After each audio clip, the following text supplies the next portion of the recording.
आज मैं उस पापी से अपना बदला लेकर रहूंगा, चाहे मुझे उसके सिपाहियों की कितनी ही लाशें क्यों न बिछानी पड़े। ये कहकर कृष्णा शेर एक मानव शेर का रूप ले लेता है और एक नाव में बैठकर समंदर के रास्ते निकल पड़ता है।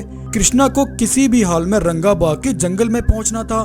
कृष्णा का गुस्सा आज साफ साफ ये बता रहा था कि वो आज एक बड़ी तबाही मचाने वाला है। लेकिन तभी रंगा के कुछ सिपाहियों की नजर कृष्णा पर पड़ गई। अरे भाई देखो देखो, वो कश्ती में सवार विशाल शेर कौन है, और ये तो हमारे जंगल में घुसने की कोशिश कर रहा है। चलो चलो महाराज को इसकी सूचना देते हैं। और सिपाहियों ने जाकर रंगा को सब बता दिया। आखिर कौन है वो जो इस तरह से हमारे जंगल में घुसने की कोशिश कर रहा है? सिपाहियों जाओ रोको उसे। लेकिन इससे पहले रंगा के सिपाही उसे रोकते। वो विशाल शेर रंगा के जंगल में तब तक दाखिल हो चुका था। जंगल की दीवार पर तैनात रंगा के सिपाहियों को उस विशाल शेर ने अपने पैरों तले कुचल दिया और रंगा तक पहुंचने के लिए उसने जंगल की बड़ी बड़ी दीवारों को अपने पैर के जोरदार वार से तोड़ दिया। लेकिन इस विशाल शेर का आखिर क्या मकसद था? दरअसल कृष्णा के पिता राजा रघुवीर शेर एक साधारण शेर थे, लेकिन रघुवीर शेर सिर्फ बाहर वालों के लिए ही एक साधारण शेर था। अपनी प्रजा के लिए वो किसी मसीहा से कम नहीं था। कृष्णा के पिता रघुवीर शेर को बचपन में अपने पूर्वजों से कुछ ऐसी अनोखी शक्तियां मिली थी जिन शक्तियों की मदद से रघुवीर अपने जंगल की प्रजा की हर तरह से मदद करता और अपनी प्रजा के साथ वो हर समय खुश रहता। एक दिन जब रघुवीर अपनी शक्तियों की मदद से अपनी प्रजा को भरपेट खाना खिला रहा था, तब रघुवीर को उन शक्तियों का इस्तेमाल करते हुए रंगा के एक सिपाही ने देख लिया और उसने रंगा के पास जाकर उसे ये बात बताई। ऐसी अद्भुत शक्तियों के बारे में मैंने कभी नहीं सुना। रघुवीर की वो शक्तियां मुझे चाहिए। एक बार अगर वो शक्तियां मुझे मिल गई तो फिर मुझे इस धरती पर हुकूमत करने से कोई नहीं रोक सकता। तब ये सोचकर रंगा ने एक खास सिपाही को अपने पास बुलवाया। तुम्हें मेरा एक काम करना होगा, उसकी कीमत मैं तुम्हें बहुत बड़ी दूंगा। ऐसा कोई काम नहीं जो मैं ना कर सकूं। बताओ क्या काम है? ये तुम्हारे लिए कोई बड़ा काम नहीं है। तुम्हें पास के जंगल के राजा रघुवीर को उठा कर लाना होगा, लेकिन उसको तुम्हारी भनक भी नहीं पड़नी चाहिए। काम हो जाएगा, चिंता मत करो। तब वो सिपाही रघुवीर के जंगल पहुंचकर उस पर नजरें गड़ाए हुए था। वो बस उस मौके की तलाश में था जब रघुवीर शेर अकेला हो। सुनिए कृष्णा के पिताजी, मैं कृष्णा को लेकर नदी पर पानी पीने जा रही हूँ। हाँ हाँ ठीक है गौरी, आराम से जाओ और कृष्णा का ख्याल रखना। गौरी अपने बेटे कृष्णा को लेकर नदी पे पानी पीने चली गई और रंगा के उस सिपाही को यही मौका मिल गया। उसने पीछे से आकर रघुवीर पर एक जहरीला तीर छोड़ा। जहरीले तीर से रघुवीर वहीं बेहोश हो गया। उसने रघुवीर को उठा लिया और वो वहां से फरार हो गया और बेहोश रघु को उठाकर रंगा के पास ले आया। ये लो रंगा, तुम्हारा काम हो गया, अब मुझे मेरी कीमत चाहिए। रंगा ने उसे काम के बदले उस सिपाही को ढेर सारा सोना दिया और उसने रघुवीर को बंदी बना लिया। रघुवीर, बहुत मजे कर लिए तुमने उन शक्तियों के साथ। अब चुपचाप तुम्हारे अंदर जो शक्तियां हैं वो इसी समय मुझे दे दो, बदले में मैं तुम्हें जीवित छोड़ दूंगा। रंगा, तुम्हें कोई गलत फहमी हुई है। मेरे अंदर कोई ऐसी शक्ति नहीं है। मैं भी तुम्हारी तरह एक साधारण शेर हूँ।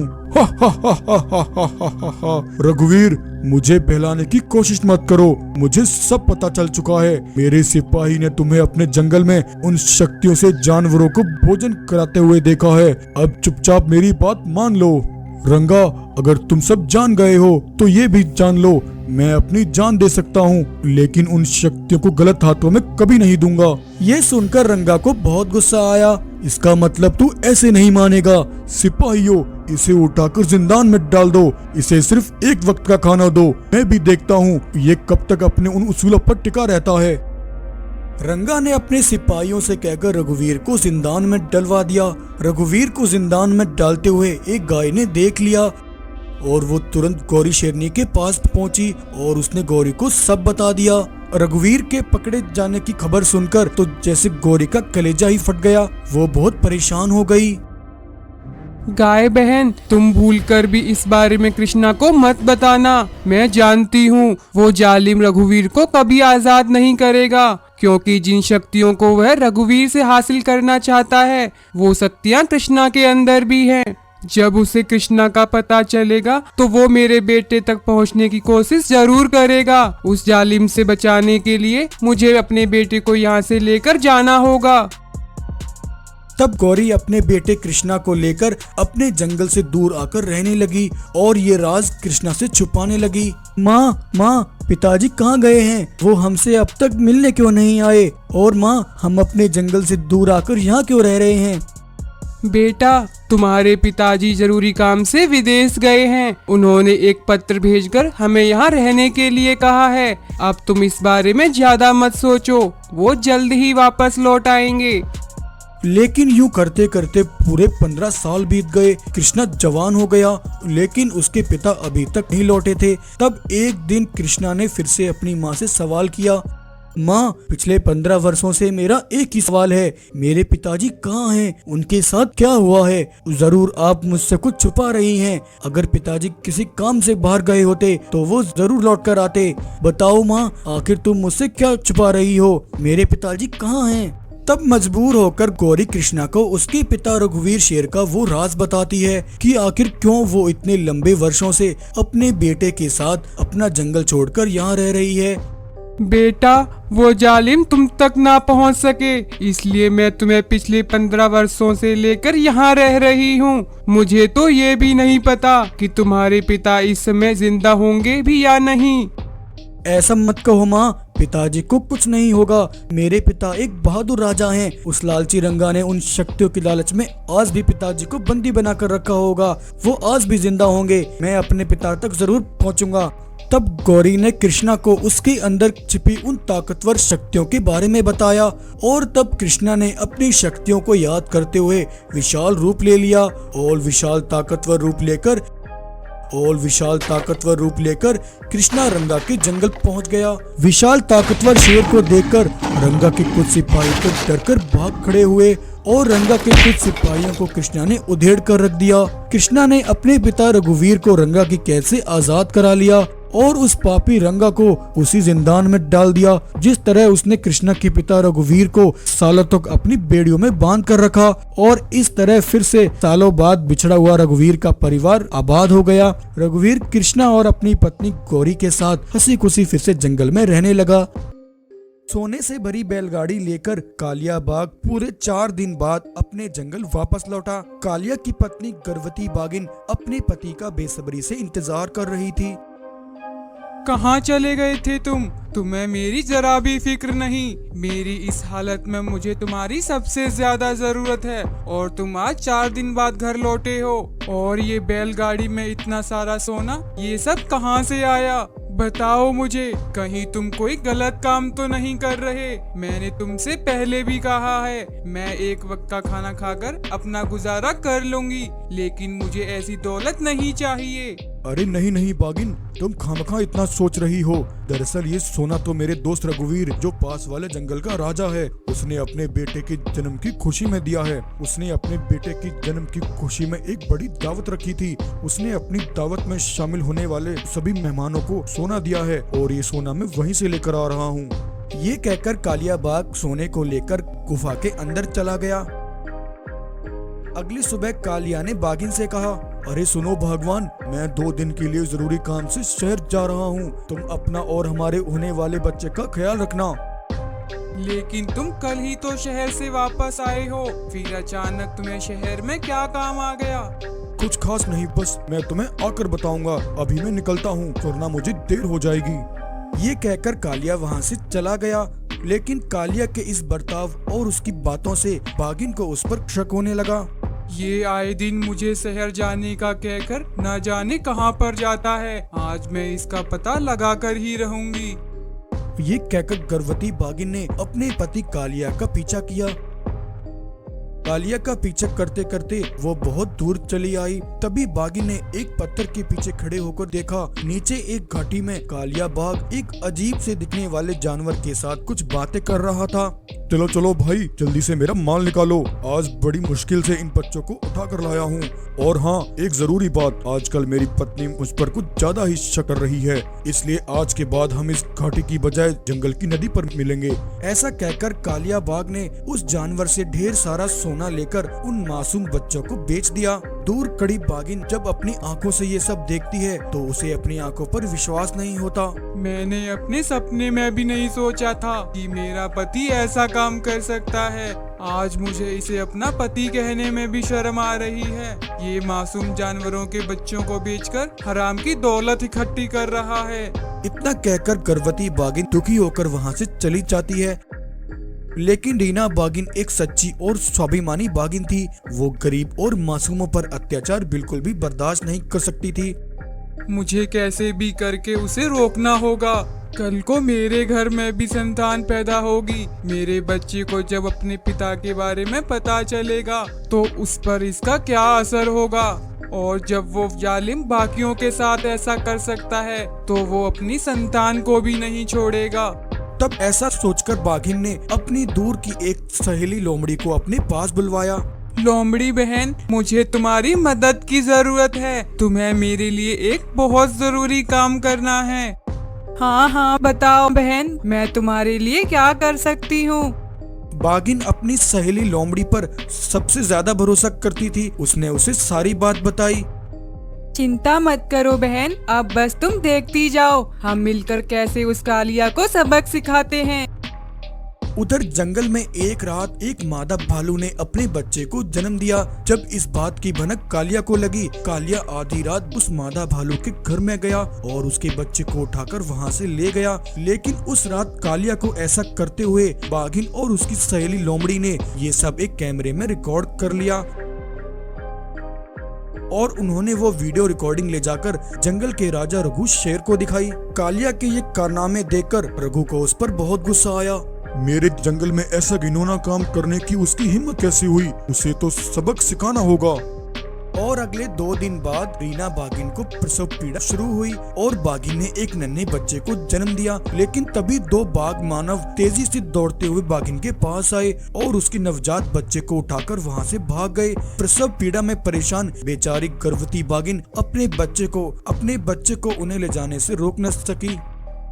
उधर जब कालिया बाघ सौदा करके सोना लेकर अपने घर वापस लौटा, तब उसने अपने घर में जानवरों की भीड़ इकट्ठा देखी। अरे अरे, ये तुम सब मेरे घर पर क्या कर रहे हो? क्या हुआ है? तब जानवरों ने कालिया को सब बताया। कालिया अपने बेटे की लापता होने की खबर सुनकर पागल हो गया। ये तुम सब क्या कह रहे हो? ऐसा नहीं हो सकता। रीना कहाँ है? रीना, ये सब क्या कह रहे हैं? तुम ऐसा कैसे कर सकती हो? तुम्हारे होते हुए हमारे बच्चे को कौन उठा कर ले गया? तुमने उन्हें रोका क्यों नहीं? कालिया, ये बेचारी उन हमलावरों को कैसे रोकती? ये तो प्रसव पीड़ा के कारण कुछ भी नहीं कर पाई। हे भगवान, अब मैं क्या करूं? मेरा बच्चा कहाँ होगा? किस हाल में होगा? वो हमलावर कौन थे? ये सोचकर कालिया अब बहुत ज्यादा परेशान हो गया। तभी इतने में रघु वहाँ आया। कालिया, ये सब तुम्हारे ही कर्मों का नतीजा है। तुमने भी तो लालच में आकर चंद पैसों और दौलत के लिए इन गरीब और मासूम जानवरों के बच्चों को बेच दिया। हाँ भाइयों, तुम सभी के छोटे बच्चों और जंगल में आज तक जितने भी बच्चे गायब हुए हैं, उन सबको गायब करने वाला कालिया ही है।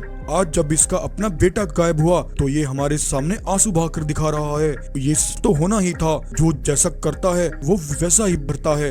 अब ये सब सुनकर कालिया को अपने किए पर बहुत पछतावा होने लगा। रघु महाराज और आप सब लोग, मुझे माफ कर दो। मैंने बहुत गलत किया। मैं जानता हूँ मैंने जो किया है वो माफी के काबिल भी नहीं है, लेकिन आज मुझे सीख मिल गई है। अपनी औलाद को खोने का दुख क्या होता है ये मुझे आज पता लगा है। अब से मैं ऐसा कोई काम नहीं करूँगा। तब रघु ने उन दोनों बाघ मानव को एक संदूक लेकर वहां बुलवाया। जब उन्होंने उस संदूक को खोलकर देखा तो उसमें कालिया का बेटा था। कालिया अपने बेटे को जिंदा देखकर बहुत खुश हुआ। कालिया, ये दोनों बाघ मानव मेरे ही सिपाही हैं और मेरे ही कहने पर इन्होंने तुम्हारे बेटे को अगवा किया। ये सब हमने तुम्हारी आंखें खोलने के लिए ही किया था और इस काम को करने में तुम्हारी पत्नी रीना बाघी ने भी हमारा साथ दिया। अब तुम मुझे ये बताओ कि तुमने जंगल के जितने भी बच्चों को उस सौदागर को बेचा है वो हमें कहाँ मिलेगा? तब कालिया रघु को लेकर उस सौदागर के पास गया, जहां उस सौदागर ने सारे जानवरों के मासूम बच्चों को एक जगह कैद किया हुआ था। रघु ने वहां जाकर उस बच्चों के स्मगलर पर हमला करके उसे वहीं मौत की नींद सुला दिया और सभी बच्चों को आजाद कराकर रघु ने उनके माता पिता को लौटा दिया। और उधर अब कालिया बाघ को अपनी गलतियों का सबक मिल चुका था और अब कालिया अपनी पत्नी और बेटे के साथ हंसी खुशी जंगल में रहने लगा। तो ये कहानी आपको कैसी लगी? अगर कहानी पसंद आई हो तो वीडियो को लाइक करें और ऐसी ही मजेदार कहानियां देखने के लिए चैनल को सब्सक्राइब करें। आज जंगल के राजा वीरा ने अपने कुछ खास वफादार सिपाहियों को एक जगह इकट्ठा किया। सिपाहियों, तुम सभी को मैं एक बड़ी जिम्मेदारी का काम सौंप रहा हूँ। हमारा इकट्ठा किया हुआ सोना कल विदेशी जहाजों से हमारे पास आ रहा है। तुम्हें वो सारा सोना अपने जहाजों में सही सलामत भरकर यहाँ लेकर आना है। लेकिन याद रहे, इस काम में कोई भी लापरवाही मैं बर्दाश्त नहीं करूँगा, क्योंकि ये सारा सोना हमारे जंगल की गरीब जनता का है। वीरा के सिपाही अगले दिन जहाज में सवार होकर सोना लेने के लिए निकल पड़े। 2 दिन की लंबी यात्रा करने के बाद वीरा के सिपाही उन विदेशी जहाजों के पास पहुंचे और उन्होंने उन विदेशी जहाजों से सारा सोना अपने जहाजों में भर लिया और उसे लेकर वो अपने जंगल की ओर लौटने लगे। लेकिन कुछ दूर चलने के बाद ही अचानक से तेज तूफान शुरू हो गया और अचानक एक के बाद एक उनके जहाजों में तेज धमाके हुए। भयानक धमाकों के कारण वीरा के सिपाहियों के सारे जहाज सोने के साथ समंदर में डूब गए और वीरा के सारे सिपाही मारे गए। देखते ही बर्बाद हो गया। 2 दिन यूं ही बीत गए। वीरा को अपने सिपाहियों की कोई खबर नहीं मिली। तब वीरा ने एक चील को अपने पास बुलवाया। अरे चील, जरा समंदर की तरफ जाकर देखो, मेरे सिपाहियों को इतना समय क्यों लग रहा है? तब वो चील उड़कर समंदर की तरफ पहुंची, जहां उसने देखा वीरा के सारे जहाज टूटकर बिखर चुके हैं और गहरे पानी में डूबे हुए हैं और साथ ही वीरा के सिपाहियों की लाशें भी खून से लथपथ पानी के ऊपर तैर रही हैं। ये नजारा देखकर चील फौरन वहां से वीरा के पास आई। वीरा महाराज, हमारे साथ बहुत बड़ी अनहोनी हुई है। हमारे सिपाहियों के सारे जहाज टूटकर समंदर में डूब गए हैं और आपके भेजे हुए सारे सिपाही भी मारे जा चुके हैं। तुम जल्दी वहाँ मेरे साथ चलो। वीरा और उसके साथ कुछ जानवरों ने जब वहां पहुंचकर देखा तो वीरा के सिपाहियों की लाशें चारों तरफ खून से लथपथ समंदर में तैर रही थी। उनके आसपास का पानी भी खून से एकदम लाल हो गया था। वीरा के जहाज के टुकड़े पानी में डूबे हुए थे और सोने का तो कोई अता पता ही नहीं था। ये देखकर जंगल के गरीब जानवर जो कई दिनों से सोने की उम्मीद लगाए बैठे थे, उन सभी के चेहरों पर उदासी छा गई। हम सब कितने समय से इस सोने की उम्मीद लगाए बैठे थे। हमारे सारे सपनों पर पानी फिर गया। अब हमारे बच्चों का क्या होगा? तब ऐसे में वीरा ने जानवरों को समझाते हुए कहा, भाइयों, जो कुछ हुआ पूरा हुआ है, लेकिन ये समय ऐसे निराश बैठने का नहीं, बल्कि ये पता लगाने का है कि आखिर ये सब कैसे हुआ है। क्या ये सिर्फ एक दुर्घटना थी या फिर ये सब हमारे साथ किसी ने जानबूझकर किया है? जहाज के टुकड़े और सिपाहियों की लाशें तो पानी में ही तैर रही हैं, लेकिन सोना वो तो कहीं भी नहीं नजर आ रहा है। मुझे एक बार पानी की गहराई में जाकर देखना होगा। तब वीरा ने एक सबमरीन का इंतजाम किया और वो सबमरीन में बैठकर समंदर के नीचे गहराई में गया। लेकिन बहुत छानने के बाद भी उसे समंदर के नीचे कुछ भी नहीं मिला। आखिर ऐसा कैसे हो सकता है? अगर ये सिर्फ एक दुर्घटना होती तो हमारे जहाज का सोना समंदर के नीचे ही मिलता, लेकिन यहाँ तो सोने का कोई भी नामो निशान नहीं है। इसका मतलब ये तो साफ है कि ये किसी ने जानबूझकर किया है और उसी ने सारा सोना अपने कब्जे में लिया है। मुझे उस गद्दार का पता लगाना होगा। तब वीरा जानवरों के पास गया। तुम सब अपनी उम्मीदें बिल्कुल मत खोना। मैं तुम सबसे वादा करता हूँ, तुम्हारी जिंदगी में खुशहाली जरूर आएगी और वो सोना भी मैं जल्द वापस लेकर आऊंगा। कुछ दिन यूं ही बीत गए। एक दिन एक मादा घोड़ा अपने बच्चे के साथ घास चरने जंगल में जा रही थी। तभी उसने देखा थोड़ी दूरी पर 3 पंखों वाले रंगीन चीता आपस में बातें कर रहे थे। अरे भाई, हमने वो सोना तो लूट लिया, लेकिन अब उस सोने को हम कहाँ छिपा कर रखें? इस जंगल में तो ऐसी कोई भी जगह नहीं है जहाँ हम उस खजाने को रख सकें। हाँ भाई, तुम बिल्कुल सही कह रहे हो। बड़ी मुश्किल से ही वो सोना हमारे हाथ लगा है। अगर वो भी हमारे हाथों से निकल गया तो फिर हम कंगाल हो जाएंगे। अरे नहीं नहीं भाई, तुम दोनों खामखा इतना सोच रहे हो। जब तक हमारे पास ये उड़ने वाले पंख हैं, तब तक कोई भी हमारा बाल भी बांका नहीं कर सकता। इसलिए तुम बेफिक्र हो जाओ। अभी वो सोना जहाँ रखा है उसे वहीं पर रहने दो। जल्द हम उसके लिए कोई दूसरी जगह तलाश कर लेंगे। जब मादा घोड़ा ने ये सब सुना तो वो फौरन वहाँ से लौटकर वीरा के पास आई और उसने जो कुछ जंगल में देखा वो सब वीरा को बता दिया। इसका मतलब मेरा शक सही था। उन लुटेरे चीतों से वो सोना निकालने के लिए मेरे पास एक बहुत अच्छा प्लान है। ये सोचकर वीरा ने एक प्लान बनाया। उधर उस जंगल में एक भालू और गोरिल्ला आपस में बातें करते हुए जा रहे थे। अरे गोरिल्ला भाई, क्या तुम्हें पता है हमारे इस जंगल की काली पहाड़ी के पीछे एक ऐसी रहस्यमयी गुफा है जिसके बारे में जंगल में किसी को नहीं पता। सालों से वो गुफा ऐसे ही वीरान पड़ी है। मुझे तो उस गुफा की तरफ जाने में भी डर लगता है भाई। रंगीन चीतों ने जब गोरिल्ला और भालू की ये बातें सुनी तो वो फौरन उड़कर काली घाटी के पीछे उस गुफा तक पहुँचे। चलो भाई, हमारा काम तो आसान हो गया। हमें सोना छुपाने के लिए एक सुरक्षित जगह मिल गई। ऐसा कहकर रंगीन चीतों ने वो सारा सोना लाकर उस गुफा के अंदर छिपा दिया और उसका दरवाजा एक पत्थर से बंद कर दिया। चलो भाई, अब चलकर कोई दूसरा बड़ा खजाना लूटा जाए। आखिर जितना भी सोना हो हमारे लिए तो कम ही है। वहीं थोड़ी देर बाद उस गुफा का पत्थर उसके सामने से हटा, क्योंकि उस गुफा के अंदर पहले से ही वीरा मौजूद था और इस तरह वीरा का ये प्लान कामयाब रहा। दरअसल उस दिन जब मादा घोड़ा से रंगीन चीतों के बारे में सुनकर मादा फौरन अपने दोस्त भालू और गोरिल्ला के पास गया। भालू, गोरिल्ला, तुम्हें इसी समय पास के जंगल जाना है और रास्ते में काली घाटी के पीछे वाली गुफा के बारे में बातें करते हुए जाना है कि तुम्हें उस वीरान पड़ी गुफा की तरफ जाने में भी डर लगता है। और यूं इस तरह वीरा ने अपनी सूझबूझ का इस्तेमाल करके उन रंगीन चीतों को बेवकूफ बनाकर उनसे अपना सारा सोना हासिल कर लिया। वीरा ने वो सोना ले जाकर अपने जंगल के जानवरों में बांट दिया। वीरा महाराज, आपकी जय हो। आपने अपना वादा पूरा किया। हाँ भाइयों, लेकिन अभी एक काम बाकी है। वो रंगीन लुटेरे चीता किसी और को न लूट सकें, इसके लिए मुझे उन्हें रोकना होगा। और जिन पंखों की उड़ान के घमंड में आकर वो आए दिन ऐसी लूटपाट करते हैं, उन्हें भी एक बार सबक सिखाना है। तब वीरा तुरंत जाकर एक तांत्रिक से मिला। तांत्रिक जी, कुछ लुटेरे रंगीन चीता उड़ने वाले पंख पाकर जंगल में आए दिन लूटपाट कर रहे हैं। मुझे उन्हें सबक सिखाने के लिए एक ऐसे अनोखे पंख दो जिनसे उनका घमंड चूर चूर हो जाए। वीरा की बात सुनकर तांत्रिक ने उसे अनोखे सोने के जादुई पंख दिए। तब वीरा उन जादुई पंखों को अपने अंदर छिपाकर उन तीनों रंगीन चीता के पास गया। अरे ओ रंगीन चीता, बहुत कर ली तुमने जंगल में लूटपाट। आज के बाद तुम कोई भी लूटपाट नहीं करोगे। और ऐसा करने से क्या तुम हमें रोकोगे वीरा? क्या तुम्हें दिखता नहीं हमारे पास ही जादुई उड़ने वाले पंख हैं, तुम हमें छू भी नहीं सकते। ये कहकर जैसे ही रंगीन चीता वहाँ से उड़ने लगे, तभी वीरा ने अपने अंदर से जादुई पंख निकाले और उन जादुई पंखों की शक्तियों से उन लुटेरे चीता के पंखों को हमेशा के लिए जलाकर राख कर दिया।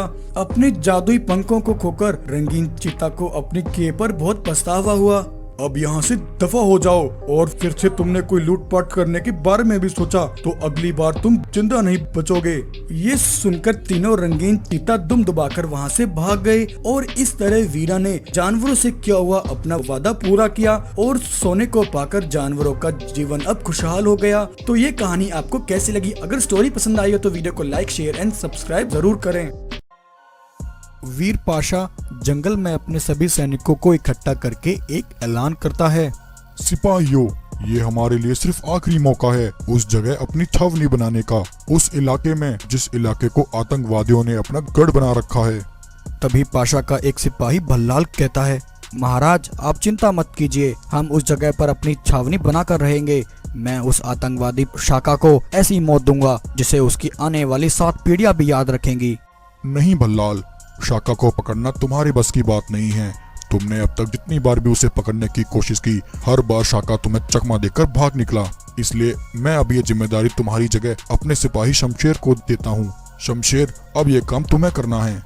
जैसी आपकी आज्ञा महाराज, मैं कसम खाता हूँ मैं उस आतंकवादी शाखा को पकड़कर आपके कदमों में डाल दूंगा। शमशेर, अगर तुमने ये काम कर दिखाया तो उन आतंकवादियों का लीडर दारा हमारे सामने घुटने टेक देगा। उधर दारा का एक सिपाही भागता हुआ उसके ठिकाने पर पहुंचता है।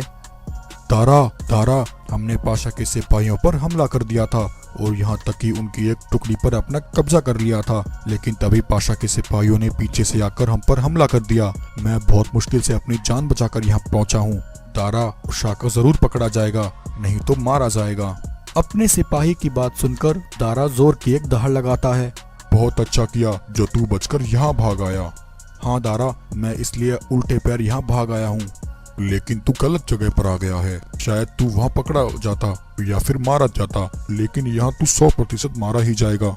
ऐसा कहकर दारा अपने ही सिपाही पर हमला करके उसे जान से मार डालता है। उधर शमशेर अपने सिपाहियों के साथ आतंकवादी शाका और उसके साथियों को गिरफ्तार कर लेता है। हा, मैंने कहा था कि मैं शाका को जिंदा पकड़ लूंगा। देखो, आज शाका मेरी गिरफ्त में है।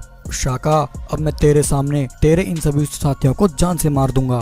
शमशेर, शाका को कोई जिंदा नहीं पकड़ सकता। शाका यहाँ तो मार सकता है या फिर मर सकता है। तभी शाका अपने पास रखा उस जहर का कैप्सूल निकालता है और उस कैप्सूल को खा लेता है। उस कैप्सूल को खाते ही शाका जमीन पर गिर जाता है। नहीं शाका, ऐसा नहीं हो सकता, तुम नहीं मर सकते। मैंने तुम्हें जिंदा पकड़ने की कसम खाई थी। मैंने जिंदगी में कभी हार नहीं मानी। शाका, तुम नहीं मर सकते। शाका, तेरे इन साथियों को तेरी ही आंखों के सामने मारना है मुझे। शाका की खुदकुशी देखकर शमशेर गुस्से से पागल हो जाता है। शाका के साथियों, अब मैं तुम सबको जान से मार डालूंगा। अगर तुम अपनी जान बचाकर भागना चाहते हो तो भाग जाओ। तुम्हारे अंदर जितनी ताकत है उतनी ताकत लगाकर भागो, और अपनी जान बचा सकते हो तो बचा लो। नहीं शमशेर, भागते तो कायर हैं। अगर तुम्हें मारना है तो हमें यहीं मार डालो, लेकिन हम यहाँ से कहीं नहीं भागेंगे। तभी इतने में शाका उठकर खड़ा हो जाता है। शाका के सिपाही शमशेर के सिपाहियों को एक एक करके मार डालते हैं। शमशेर के सारे सिपाही मारे जाते हैं। शाका को जिंदा देखकर शमशेर डर के मारे कांपने लगता है। देखा शमशेर, मैंने तुझसे कहा था शाका को कोई नहीं मार सकता। इतना कहकर शाका शमशेर पर हमला करता है। शमशेर, हमारे अंदर बर्दाश्त करने की कितनी शक्ति होती है। तू मेरे आगे गिड़गिड़ा रहा है, लेकिन मैं कभी तेरे आगे नहीं गिड़गिड़ाया। चिंता मत कर शमशेर, मैं तुझे नहीं मारूंगा। मैं तुझे यहाँ से जिंदा छोड़ूंगा ताकि तू जाकर शाका की कहानी बता सके अपने उस आका पाशा के पास जाकर कि उसके खिलाफ कितना जहर भरा है मेरे अंदर। भाग जा शमशेर, भाग जा यहाँ से। शमशेर अपनी जान बचाकर दुम दबाकर वहाँ से भाग जाता है। शाका अपने सिपाहियों के साथ दारा के ठिकाने पर लौटता है। वाह शाका वाह, मुझे तेरे ऊपर फक्र है शाका। मुझे पूरा यकीन था कि शाका मर सकता है, लेकिन कभी जिंदा नहीं पकड़ा जा सकता। हाँ दारा, मैं मर नहीं सकता, ना ही मुझे कोई जिंदा पकड़ सकता है। मैं सिर्फ मार सकता हूँ। एक दिन शाका सबसे दूर अकेला अपने अतीत को याद करता हुआ चला जा रहा था। बरसों की जो आग मेरे दिल में लगी है, उस आग से मैं सारे जमाने को जला दूंगा। जिन्होंने मेरे अपनों को छीना, मैं उनकी जिंदगी में आग लगा दूंगा। आज शाका बरसों बाद अपने घर अपनी माँ से मिलने आया। शाका की माँ अपने बेटे को देखकर अपने आंसू नहीं रोक पाती और अपने बेटे को गले लगाकर रोने लगती है। आज सदियों की थकान मेरी आंखों में उतर रही है। बेटा, तू यहाँ क्यों आया? कुछ दिनों से पाशा के सिपाही हर तरफ तुझे तलाश कर रहे हैं। माँ, मैं सारी दुनिया से लड़ सकता हूँ, लेकिन तुमसे मिले बगैर नहीं रह सकता। क्या से क्या हो गया? सब एक कहानी जैसा लगता है बेटा। हम अपने परिवार में बहुत खुश थे। शाका की माँ अपने बेटे को उसके बीते हुए कल को याद कराती है। आखिर उनके अतीत में ऐसा क्या हुआ था जिस वजह से एक हंसता खेलता बेटा एक आतंकवादी बन गया? ये सब हम कहानी के अगले भाग में देखेंगे। कहानी के पहले भाग में बस इतना ही। तो प्यारे दोस्तों, कैसी लगी आपको आज की हमारी ये स्टोरी? अगर आपको ये स्टोरी अच्छी लगी हो तो वीडियो को लाइक करें, शेयर करें और इस कहानी का अगला भाग जरूर देखें।